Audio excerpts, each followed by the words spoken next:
Si aujourd'hui tu as décidé de devenir une figure d'autorité pour ton audience afin de pouvoir promouvoir à la fois tes contenus et aussi et surtout peut-être tes offres, tes programmes à une communauté engagée, cette vidéo est vraiment faite pour toi.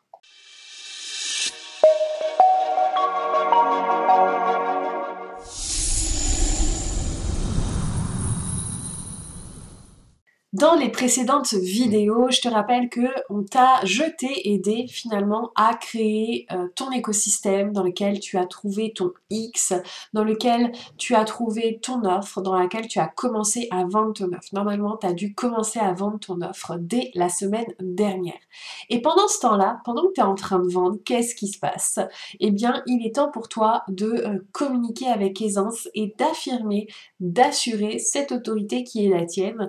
Et donc, c'est ce qu'on va construire dans cette vidéo afin que dès à présent, tu deviennes comme viral ou en tout cas une figure d'autorité sur laquelle on peut compter. Avant d'entrer dans le vif du sujet, il faut bien dire que devenir une autorité, ça concerne avant tout le positionnement que tu souhaites avoir. Et donc, la question est de se poser quel est le positionnement que tu veux avoir auprès de ton audience, auprès des personnes qui vont te suivre. Et ça, c'est véritablement important. C'est pour ça qu'on avait fait ce travail dès la première vidéo en allant chercher ton X. Donc, si jamais tu as un trou de mémoire, si jamais c'est pas encore tout à fait clair, je t'invite à reprendre ce document sur lequel tu as commencé à travailler, je t'invite à prendre ce support sur lequel tu t'es mis, où tu as décidé, où tu as commencé à poser des choses par rapport à ce X que tu cherches à avoir. Puis tu peux aussi en soutien avoir ton programme, à qui il s'adresse, quelle est la cible, quelle est la transformation que tu souhaites proposer aujourd'hui, afin que tu puisses vraiment avoir la clarté sur la communication que tu vas pouvoir mettre en place. Parce que la grande question, comme je te le disais, c'est quelle référence souhaites-tu être auprès des yeux des autres? Comment tu souhaites qu'on te nomme? Par exemple, si tu devais rentrer dans un journal télévisé, là, tout de suite, maintenant, quelle présentation, quelle introduction on ferait à propos de toi, de la figure d'autorité que tu souhaites incarner? C'est vraiment la question que je souhaite te poser. Comment tu vas te différencier des autres, du coup, grâce à ça? Et laisse vraiment ton imagination gamberger, laisse vraiment aller vers la plus haute version de ce que tu souhaites offrir au monde. On s'en fiche que ce soit pas vrai là tout de suite maintenant. Là, on va aller voir qu'est-ce que ton cœur, qu'est-ce que ton âme te susurre à l'oreille pour que tu puisses vraiment comprendre ce que tu peux apporter au monde et que tu peux aussi apporter à ton audience principalement. Et si toutefois tu fais partie des personnes qui sont multipotentielles, multipassionnées, ce qui va être intéressant de te poser, c'est comment ta multipotentialité, comment tous tes atouts, comment toutes tes compétences peuvent véhiculer le message qui est important pour toi. En fait, tous tes atouts, ils servent à faire quoi, à qui, quelles sont toutes ces compétences que tu souhaites mettre aux yeux de tous. Par exemple, moi je suis multipotentielle, j'ai énormément de compétences et je souhaite vraiment la mettre au service déjà des hypersensibles et ensuite des personnes qui cherchent leur place, qui n'ont pas compris où était leur place parce que justement ils étaient trop différents et aussi des personnes qui ont compris qu'elles ont un pouvoir créateur dans leur vie mais qu'elles n'arrivent pas encore à le paramétrer et là on parle du pouvoir créateur des pensées. Donc ça c'est vraiment de te poser la question sur quelle référence toi tu souhaites te mettre, te positionner. T'es pas obligé d'en avoir qu'une seule, c'est vrai, mais essaye en tout cas de pas en avoir de trop pour pas trop te disperser et avoir aussi la clarté dans l'esprit des gens. Imagine que ce soit un enfant de 4 ans qui doit aussi te présenter, qu'est-ce qu'il dirait de toi, comment ça pourrait être simple aussi pour te présenter par rapport à ça. Et le dernier exercice que je peux te conseiller par rapport à ça, c'est d'imaginer. C'est vrai que c'est un peu triste ce que je raconte, mais d'imaginer le jour de ton enterrement et les discours que les personnes vont faire à propos de toi et de tout ce que tu as accompli dans ta vie, tout ce que tu as pu offrir à la communauté et au monde, qu'est-ce qu'on raconte à propos de toi. Et là, tu verras un petit peu plus clair sur ce que tu souhaites mettre au monde, ce que tu souhaites vraiment incarner dans la vie, même si aujourd'hui, t'es pas encore à ce niveau-là, évidemment, puisque t'es pas encore mort ou morte, vraiment. Après, une fois que tu as la clarté sur qui tu veux être et ce que tu veux incarner, il est important aussi de travailler sur ta posture, mais dans ta tête. Parce que très souvent, ce que j'observe des clientes qui arrivent dans mon univers, c'est que elles ont effectivement cette belle vision. Elles ont vraiment envie de contribuer au monde. Elles ont vraiment envie d'apporter quelque chose et de changer la vie des gens. Mais dans leur posture actuelle, elles se considèrent comme une petite fourmi ridicule qui n'a pas la possibilité d'offrir vraiment tout ce qu'elle souhaite et elle cherche en fait à ce que je lui apporte cette espèce d'accession alors qu'en réalité ça se passe déjà dans la tête et de qui je suis, qu'est-ce que je pense à propos de moi, parce que si je pense que je suis une merde, je vais renvoyer aux autres le fait que je suis une merde et donc du coup qu'est-ce qui va se passer? Eh bien les autres vont croire que je suis et donc du coup tu vas pas avoir l'impact que tu désires véritablement avoir. En revanche, si tu crois que ce que tu dis va vraiment aider les autres, si tu penses que ce que tu dis est la vérité, ta vérité, même si c'est dans l'instant T et qu'après elle va changer parce que tu vas avoir de nouvelles connaissances, eh bien c'est tout ce qui compte. Ce qu'il faut comprendre aussi, c'est que tout ce que tu vas dire, tout ce que tu vas apporter aux autres, ce sera juste à l'instant où tu le feras. C'est vrai qu'après, il y a des personnes qui le verront plus tard et ce sera peut-être un peu moins juste. Toutefois, c'est toujours juste au moment où on l'entend, c'est précisément ce que là, les personnes doivent entendre à ce moment-là pour pouvoir avancer dans leur vie. Donc quoi qu'il arrive, même si c'est plus tout à fait vrai, même si c'est plus tout à fait juste, tu es en train de semer des graines dans l'esprit des gens à un moment donné qui vont fleurir, germer et offrir ce que tu souhaites apporter. Donc ça aussi c'est important de le garder à l'esprit, de ne pas avoir peur de commettre des erreurs ou de se commettre. Lise Bourbeau elle disait d'ailleurs, hein, bah là en fait je livre ma vérité à l'instant T, c'est ma vérité, puis peut-être que demain ma vérité elle changera, mais ça ne veut pas dire en fait que j'ai menti. J'ai dit les choses, j'ai transmis les choses telles que je les connaissais. Et ça c'est important aussi de le savoir et d'arrêter d'essayer d'être dans cette espèce de perfection ridicule qu'on n'arrivera jamais vraiment à atteindre, qui nous culpabilise et nous invite à ne pas avancer, à ne pas passer à l'action.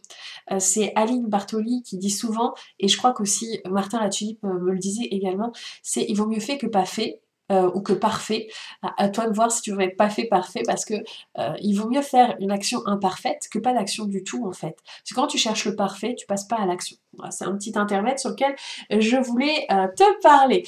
Donc là en fait il est vraiment temps d'agir avec l'énergie de la personne qui sait de quoi elle parle et qui est passionnée. Je sais pas si tu t'es rendu compte, si tu as déjà échangé avec des personnes qui sont passionnées de leur métier et du sujet de prédilection dans lequel elles sont, mais c'est des personnes qui pourraient te parler pendant des heures de ce qui les passionne. Avec des termes parfois un peu techniques, parfois elles vont carrément te lâcher en cours de route, c'est vrai. Mais en tout cas, tu prends beaucoup de plaisir à voir cette passion s'animer. Et tu sais pas si c'est vrai, tu sais pas si c'est faux, mais tu dis waouh, elle est passionnée. Et si je dois la référencer auprès de quelqu'un, si je dois parler de ce métier-là à quelqu'un qui en a besoin, qui le recherche, bah, c'est elle prioritairement dont je vais parler. Donc c'est pour ça que parler du X dans la première vidéo et donc des passions, c'est tout à fait normal parce que aujourd'hui, c'est vraiment dans l'autorité que tu souhaites apporter cette passion-là aussi qu'il te faut transmettre. Donc, quelle est cette personne, quelle est cette énergie qui provient de cette passion qui est la tienne et que tu souhaites apporter, livrer au monde, indépendamment des cases. On s'en fiche encore du comment on va le faire, là c'est vraiment le qui je suis, qu'est-ce que je souhaite véhiculer encore. Évidemment, j'ai bien conscience que le syndrome de l'imposteur peut arriver par-dessus ça, en pensant que tu n'as pas assez fait tes preuves, tu n'as pas encore de résultats. Mais ça, c'est toute l'importance d'avoir déjà commencé à vendre ton offre en offre bêta à un prix donc qui soit un peu plus bas que ce que tu vas faire après, parce que ça va te permettre d'affiner ton sujet, ça va te permettre d'affiner aussi ce que tu proposes en termes de transformation, d'affiner peut-être ta cible, parce que tu te seras rendu compte que telle et telle personne, bah, ça ne te convient pas, et que tu préfères telle et telle personne, ça ne veut rien dire à propos de ces personnes, juste de tes affinités et de ce que tu es capable de faire ou de ne pas faire, ou avec qui tu as envie de le faire ou de ne pas le faire. Par exemple, moi, j'aime pas vraiment beaucoup travailler, et avant je le faisais, avec des personnes qui attendent que je les sauve, avec des personnes qui pensent que j'ai la baguette magique. C'est pas que j'ai pas la baguette magique, c'est que j'ai pas envie de les sauver, j'ai envie qu'elles se sauvent elles-mêmes. Et je leur donne les outils pour qu'elles apprennent à se sauver elles-mêmes. C'est-à-dire que là, moi, je les aide vraiment à sortir du triangle de Cartman, où il n'y a ni ego, ni bourreau, ni sauveur. Et moi, mon rôle, c'est vraiment qu'elles reprennent leur pouvoir, parce que c'est dans ton pouvoir que tu peux créer tout ce que tu désires dans ta vie. Petite aparté.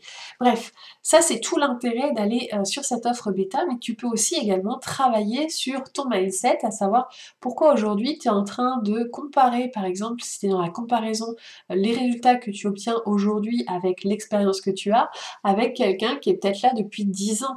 Et puis même si tu étais là depuis plus longtemps, puis que quelqu'un vient d'arriver avec moins longtemps, en fait, c'est pas parce qu'elle est plus compétente ou moins compétente que toi, c'est juste une personne qui a peut-être plus d'assurance que toi et qui transmet. Et c'est ça aussi, faire figure d'autorité, c'est être dans l'assurance. Parce que si je suis assurée, les autres sont rassurés et ont envie d'acheter.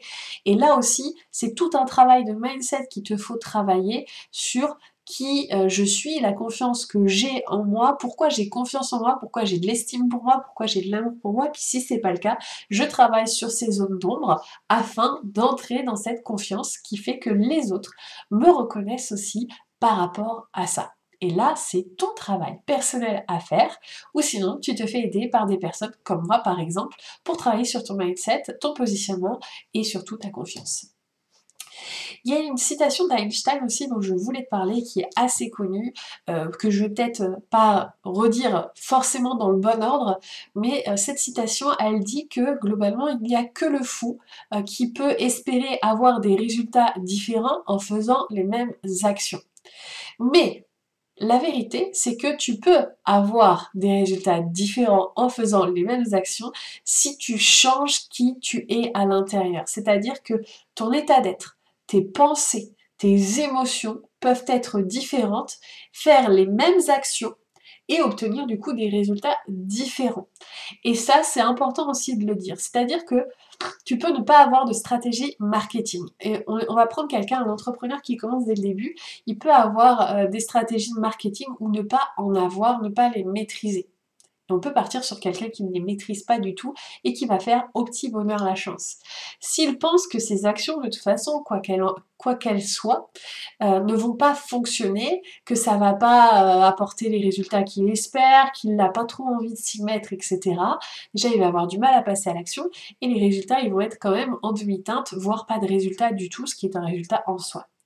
Mais si tu prends quelqu'un qui débute, qui est un peu dans la chance du débutant, qui se dit «Ouah, je découvre une nouvelle aventure, moi je vais commencer, j'ai trop envie d'essayer, puis mon offre elle est trop bien, j'ai trop envie d'en parler et tout», déjà il va avoir plus de facilité à passer à l'action, même sans stratégie, et il va déjà commencer à vendre. Et ça aussi, c'est important de le dire et de le signaler. C'est pour ça que vraiment, qui tu es, ce que tu penses et les émotions que tu ressentes sont fondamentales et créent 80% de tes résultats, là où tes actions n'en créent que 20%. Donc, important de faire attention à qu'est-ce que je pense à propos de moi, à propos de mon service, à propos de mes clients, et surtout, quand je dis à propos de moi, c'est quelle autorité j'ai envie d'être. Est-ce que je pense que je suis la petite fille qui arrive, qui commence, qui débute et qui n'a pas forcément suffisamment de bouteilles pour aider les gens? Ou est-ce que je pense que j'ai quand même suffisamment d'expérience personnelle, que j'ai suffisamment de connaissances pour déjà commencer à aider des gens et pouvoir les aider dans leur vie? De toute façon, quoi qu'il arrive et quoi qu'il en soit, les personnes qui viendront à toi seront connectées à ton énergie et auront besoin de ce que tu as à livrer. Les autres iront voir ailleurs et c'est parfait comme ça. Donc là, c'est vraiment ce moment où tu travailles vraiment cette posture avec toi-même, où tu prends ce lead. Et ce que je dis souvent à mes clientes, c'est que, en fait, est-ce que tu es dans l'identité de la salariée, qui attend qu'on lui dise quoi faire, ou est-ce que tu décides d'incarner la chef d'entreprise? Parce que certes, tu as peut-être une micro-entreprise aujourd'hui, mais il n'en demeure pas moins que tu es une chef de ton entreprise et c'est toi qui la dirige. Et est-ce qu'aujourd'hui tu prends cette autorité naturelle de dirigeante qui véhicule un message, une marque? Imagine que tu sois par exemple celle qui crée la marque Nike, peu importe, et donc qui a pour mission de faire voyager cette marque, voyager ce message, etc. Est-ce que tu ferais les actions que tu fais aujourd'hui?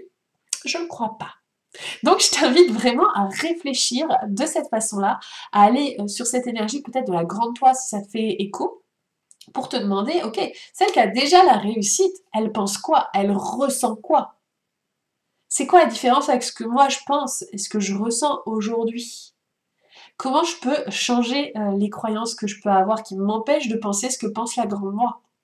Parce que le résultat, pour que tu puisses l'avoir, il faut déjà ressentir les émotions de ton résultat. C'est la loi de manifestation. Je n'invente rien. C'est pour ça que la figure d'autorité, il faut déjà l'incarner à l'intérieur de soi, même si tu n'as pas encore les résultats, même si tu n'as pas encore les preuves que c'est vrai. En fait, tes pensées créant ta réalité, ce que tu crois à propos de toi sera toujours vrai. Si tu penses que tu es une petite débutante qui est confuse et qui manque de confiance en soi, tu auras raison. Si tu penses au contraire que tu es une débutante qui en veut et qui va obtenir des résultats rapidement parce que c'est pas négociable, ce sera également vrai. Qu'est-ce que tu décides de croire à propos de toi, de ton positionnement et de l'autorité que tu souhaites avoir au sein de tes réseaux, au sein de ta communication? Je te laisse vraiment réfléchir à ça. Ça, moi, c'est vraiment quelque chose que je travaille énormément dans Métamorphose. On va carrément changer qu'est-ce que tu crois être à propos de toi et qu'est-ce que tu décides d'être finalement aujourd'hui, maintenant que tu sais que c'est ce que tu pensais être, mais que ça peut aussi être changé. Puis je parle pas de changer une personnalité, je parle plutôt de changer les croyances que l'on a à propos de soi. Le manque de confiance, par exemple, c'est le fruit, le résultat de ta confiance aujourd'hui, c'est le fruit de toutes les expériences que tu as eues dans ta vie. Donc si ces expériences, je les ai considérées comme négatives, si aujourd'hui je décide d'aller les revoir et de me dire en fait c'est plutôt positif, ma confiance elle va augmenter aujourd'hui parce que j'ai changé mon regard sur les situations que j'ai eues. Et ça change pas qui je suis dans ma personnalité, par contre ça change qui je suis dans ma confiance. C'est une petite subtilité mais qui va faire toute la différence. Vraiment là c'est à toi d'aller travailler tout ça. Et une fois que tu as fait ce travail de mindset dans ta tête, dans ton état d'esprit, dans tes pensées, dans tes émotions, eh bien enfin, on peut passer à l'action. Et ça aussi, c'est chouette, passer à l'action. Généralement, ce qui se passe, c'est qu'on passe tout de suite à l'action avant de faire le travail qu'il faudrait pour pouvoir le faire. Or, si tu fais l'inverse, bah, ça va pas forcément fonctionner. Maintenant, j'ai une question pour toi. Une question très importante à mon sens, c'est quelles sont les actions que tu ferais pour gagner par exemple 10 000 abonnés en un an? Je te laisse quelques secondes pour réfléchir, voire mettre sur pause. Et je vais faire la suite de cette question maintenant. Donc si tu n'as pas répondu, mets encore sur pause pour pouvoir répondre. Et je te demanderai quelles sont les actions que tu pourrais faire là tout de suite pour gagner 10 000 abonnés en un mois. Elles sont pas tout à fait les mêmes. On est bien d'accord. Et c'est la raison pour laquelle je te dis vraiment cette figure de qui je suis et qui je décide d'être, de penser, de ressentir, va pas avoir les mêmes actions en fait entre celle que je pense être aujourd'hui, celle qui va avoir les résultats demain. Donc imagine aussi que tu as cet objectif d'avoir 10 000 abonnés ou le nombre que tu désires finalement, de l'imaginer peut-être sur un an et réduis l'échéance, non pas pour te mettre une pression qui est inconsidérée, mais pour penser les actions qui vont t'apporter des résultats plus rapides, ce qui est quand même différent. Donc là, c'est vraiment un travail à réfléchir, une réflexion que tu peux avoir. Maintenant, tu peux aussi te poser la question, comment tu peux être, qu'est-ce que tu peux faire plutôt pour être invité vers d'autres personnes, que des personnes te sollicitent, viennent te voir pour que tu puisses apporter ta pédagogie, pour que tu puisses apporter ton autorité, tes connaissances lors d'interviews, etc. sur ton sujet de prédilection, le sujet dont on a parlé au tout début, ce positionnement que tu souhaites avoir auprès des autres. Demande-toi comment tu peux faire, comment tu peux connecter, avec qui tu peux connecter, etc. pour commencer aussi dès à présent ces actions afin que tu construises, tu bâtisses ton réseau tel une araignée qui tisse sa toile. Après, c'est quoi montrer son autorité en termes d'action? C'est au niveau de ta communication, un savant mélange de contenus, des contenus qu'on va dire pédagogiques, où tu vas montrer entre guillemets ta science, des contenus où on va voir pourquoi pas des témoignages de clients, bien que moi je suis pas très friande des témoignages de clients parce que chacun vit les choses différemment, mais en revanche je suis plutôt une adepte des transformations vécues par les clients, c'est-à-dire ils étaient où quand ils sont arrivés, ils ont vécu quoi pendant le programme et ils en ressortent comment à la fin du programme. Ça, moi, je préfère, parce que je trouve que c'est plutôt chouette. Et de dire qu'est-ce qu'on a travaillé finalement. Et là, ça montre aussi ton autorité et que tu as des transformations évidentes qui fonctionnent.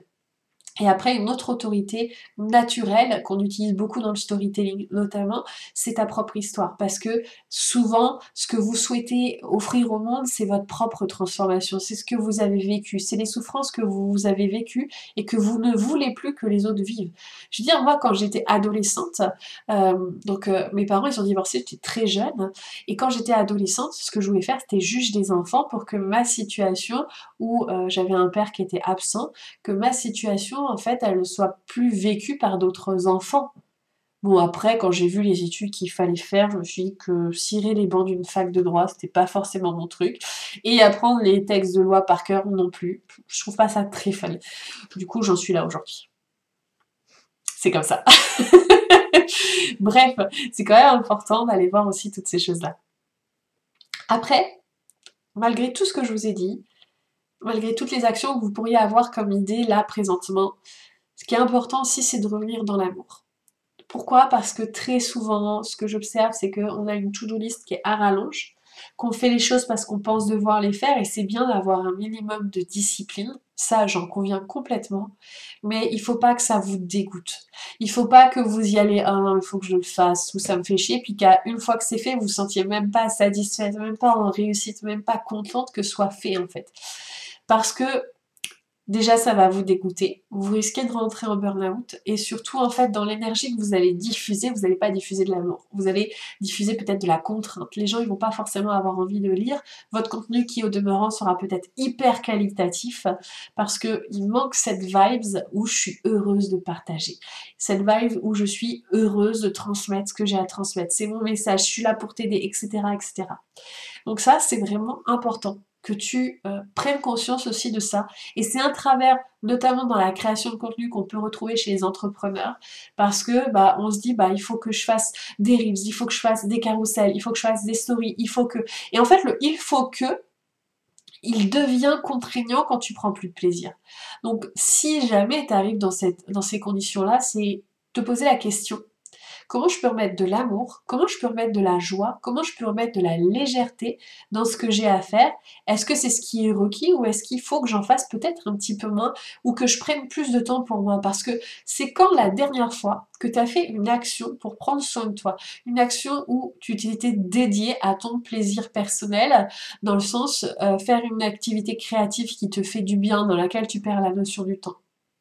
Parce que ton bonheur, tu le transmets aussi aux autres au travers de ta communication et de ton autorité.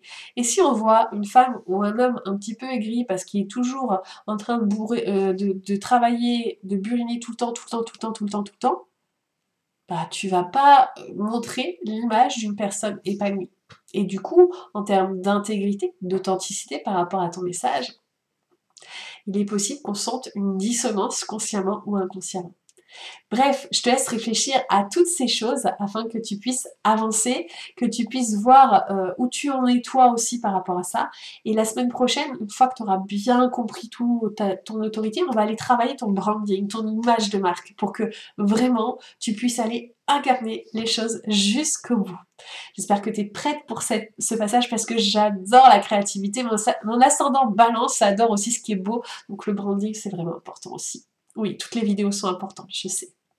Allez, travaille bien. Dis-moi en commentaire d'ailleurs quelles sont les prises de conscience que tu as eues grâce à cette vidéo. Qu'est-ce que tu décides d'être comme autorité? N'hésite pas à liker, voire à partager pour les personnes qui auraient besoin, qui se sentent un petit peu perdues dans justement dans leur positionnement, ou qui ont envie de créer 2, 3, 4, 5 000 euros par mois, parce que ça fait partie de la playlist que je suis en train de créer actuellement. Et on se retrouve la semaine prochaine dans une prochaine vidéo. À bientôt! Oui, c'est déjà la fin, moi aussi j'étais pas prête, mais bon, sache que si tu as aimé mon humour, tu peux toujours t'abonner dès à présent et me retrouver pour des conseils business, spiritualité et tout ce que tu pourras trouver qui me passionne et me fascine.